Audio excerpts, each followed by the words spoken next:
5 seconds. Get ready. Ladies and gentlemen, I have great pleasure in taking part in the seminar on unity and progress of the country. During the discussions that were held this morning, this subject was dealt with by means of experience in different walks of life. I am sure their views will be taken into consideration by those who are responsible for shaping the destiny of the country. I would like to share with you some of my thoughts in the matter. In the first place, when we talk of unity, some may wonder why this is talked about over and over again at a time when we are already united. It is natural for them to think like that. I also agree them to some extent. But as one who took part in the freedom movement and who is interested in the unity and progress of this country, I request them to look at this matter from a long range point of view because I have a feeling that there are some sections of the society here and there which are trying to disrupt the unity of the country. After India became independent, popular governments are functioning both at the center and in the states, and they are doing their best to meet the requirements of the people and to raise their standard of living by implementing a number of schemes. In spite of this, due to the growing needs of the people, they expect more and more from the government. How this can be done is the question. Ministers at the center and in the states are elected by the people from time to time, and there is no doubt they are working for the progress of the country and the people, but on account of number of unforeseen circumstances, we have not been able to progress to the desired extent.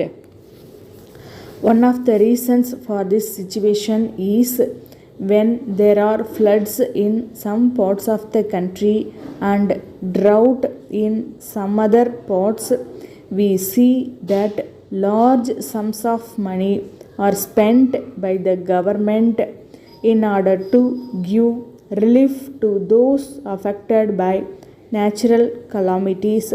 In addition to this, a sizable sum of money has to be spent for the defense of the nation, without which freedom cannot be preserved. It is only after meeting these inevitable items of expenditure the revenues of the government have to be spent for other essential items. While doing so, it is very often seen that the available funds are not sufficient to meet the needs of the people, and there are grievances here and there. Taking into consideration these aspects, the government and the people have to work together to make the best use of the natural resources and increase the national wealth. For instance, in areas where there is irrigation facilities, we must increase the production of food grains.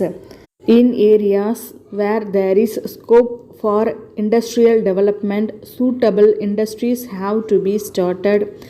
It is only by which a determined effort the nation can progress. Another matter is that while we have to take advantage of the latest developments taking place in the advanced countries and adopt them, we have to see that in our country, where there is plenty of manpower and vast areas of land available for exploitation, we have to plan in such a manner as to provide work for all our citizens. My own view is that in a developing country like ours, We cannot allow anyone to remain idle without being engaged in some useful work or other towards achieving our progress. Letter dated 10th April 1983 from Thiru M. Sarathi, Advocate, Rajaji Salai, Madras to Messrs. Selvam and Company, Broadway, Madras.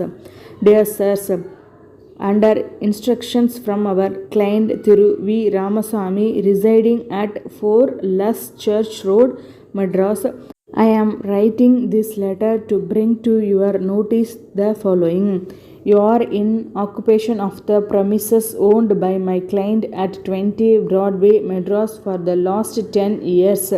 I have to point out that the period of lease had expired last year and my client wrote to you a number of letters requesting you to vacate and give vacant possession of the building, as the same is required by him for the expansion of his business.